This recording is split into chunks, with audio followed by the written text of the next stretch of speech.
Itu sebabnya saya sering agak tersinggung sebetulnya kalau orang memuji-muji cara negara otoriter memberantas korupsi dengan mengatakan, lihat mereka berani hukum mati. Sebetulnya menurut saya ini agak fatal cara kekeliruannya itu, karena menghargai diktatorship versus demokrasi.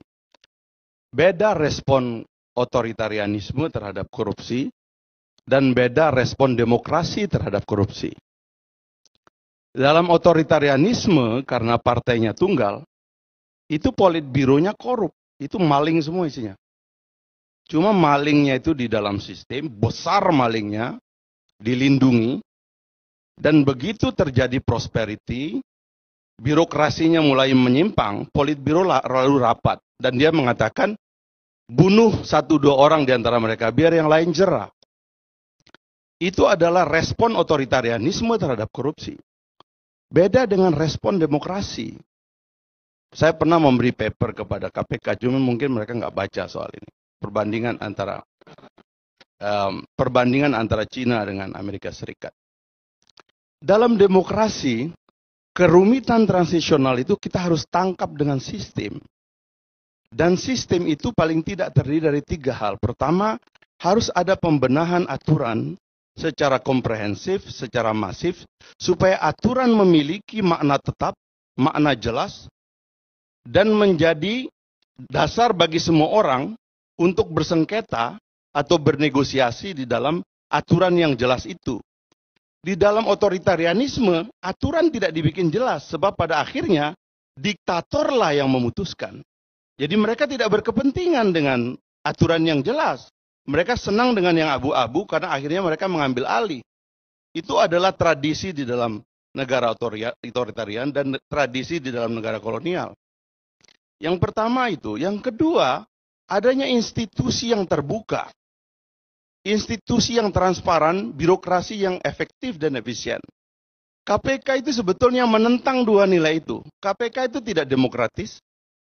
KPK juga tidak anti korupsi secara kultural. Karena dia menutup diri. Teman-teman lawyer di sini kan sering komplain tidak boleh mendampingi saksi dan sebagainya. Itu adalah tradisi di zaman otoritarian. Di dalam demokrasi, untuk menghilangkan korupsi itu buka sistemmu, buka lembagamu, biar rakyat tahu apa yang kamu buat, biar rakyat tahu hukum apa dengan apa kamu bernegosiasi, lalu kita berdebat di situ. Sehingga hilanglah kesempatan bagi mereka yang memiliki diskresi untuk menyimpangkan hukum. Itu adalah teori, itu adalah pendirian demokratis. Itu tidak mau dilakukan oleh KPK. Makanya KPK tidak berani menyentuh polisi, tidak berani menyentuh jaksa. Kenapa? Karena kejahatan polisi dan jaksa dipakai juga oleh KPK. Orang isinya juga polisi dan jaksa kok, begitu loh. Jadi saya kira, baru kemudian yang terakhir kita bicara tentang manusianya. KPK dia sasar terus manusianya. Hakim nyopet 50 juta terima setelah tidak ada kasus. Ditangkap. Padahal tidak pernah ada kasus seumur hidupnya. Seolah-olah dia bajingan kelas kakap. Profesor-profesor itu. Coba lihat itu profesor-profesor korban KPK itu. Itu kan banyak. Apa betul profesor yang membangun reputasinya secara baik. Memiliki etika akademis. Membangun jabatannya, posisinya sebagai dosen teladan, lalu jadi maling. Dan kita menghukum bangsa yang baik ini menjadi bangsa maling dari hari ke hari. Inilah pertunjukan Nazarudin ini. Adalah perayaan membunuh diri sendiri. Seperti ada tarian di dalam Bali itu. Orang kesurupan gitu. Setelah kesurupan dia mengambil keris, lalu dia membacok dirinya sendiri. Ini yang sedang kita lakukan sekarang, dan KPK adalah keris itu. Kita menikmatinya. Itu loh. Dan kita menikmatinya seolah-olah kita ini bangsa maling. Saya mau minta, siapa yang berani menyebut bangsa ini bangsa maling, ini bangsa baik. Tapi begini, Gitu. kita sepakat memilih demokrasi. Kenyataannya, kalau tidak mau dibilang kita tambah rusak dibanding zaman Orde Baru, katakanlah lebih otoriter. Apa yang terjadi? Ya itu tadi, jadi saya memaklumi munculnya KPK sebagai obat sementara. Itu sebabnya 30/2002 itu sangat fokus kepada supervisi. Saya tanya KPK, Anda berjuang untuk apa? Indeks persepsi korupsi. Oke, sekarang saya tanya, indeks persepsi korupsi itu apa yang dinilai? Pelayanan birokrasi. Oke, sekarang pelayanan birokrasi itu ada pada penindakan atau pencegahan? Pada pencegahan. Lalu kenapa Anda nindak orang setiap hari? Sementara indikatornya adalah IPK. Bingung dia nggak bisa jawab.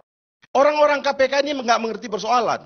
Nggak baca undang-undang secara baik, dan tidak mengerti sejarah undang-undang ini. Jangankan membaca konstitusi, mengerti HAM omong kosong, mereka nggak ngerti kok. Dan saya khawatir dua orang ini juga nggak ngerti gitu loh. Baik, Bapak Fabri. Saya ingat seorang pengarang India. Dia itu koresponden majalah Time, kepala biro majalah Time di India. Dalam buku White Tiger, dia menulis dialog antara dua tokoh. Seorang tokoh mengatakan, jangan-jangan kesalahan kita. India itu waktu dia nulis itu kacau kayak di kita. Korupsi, merajalela. Dia bilang, jangan-jangan kesalahan kita memberikan demokrasi kepada orang setengah matang. Anda sependapat? Memang masalah India itu karena penduduknya terlalu banyak. Dan sumber daya alamnya tidak semelimpah kita. Bangsa Indonesia ini penduduknya itu nomor 4 di dunia setelah apa hubungannya dengan demokrasi dan ya, karena jumlah yang harus disejahterakan itu kan juga harus itu kan seperti telur sama ayam. Sekarang begitu hukum Anda kacau, kita mengirim sinyal kepada publik dan kepada dunia bahwa negara ini nggak ada kepastian. Semua bisa diterabas. KPK bisa masuk kemana-mana, dan KPK berpretensi menjadi institusi inti. Padahal dia itu kan seperti kalau ada pesawat ulang-alik kan punya roket. KPK itu kita tempelkan sebagai trigger mechanism supaya roket ini, pesawat ulang-aliknya, institusi intinya itu melesat cepat. Karena itu dia diberikan kewenangan yang otoriter di situ. Bahkan dulu dia boleh mempengaruhi hakim tipikor supaya tidak melaksanakan keputusan MK dalam kasus Mulyana Kusuma. Dulu itu.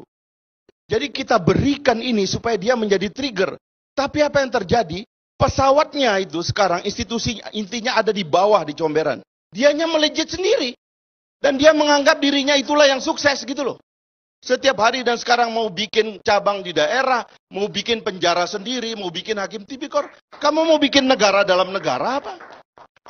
Bahayanya transisi Indonesia ini sekarang ada 200 institusi sampingan ad hoc yang telah mengalahkan kekuatan institusi inti.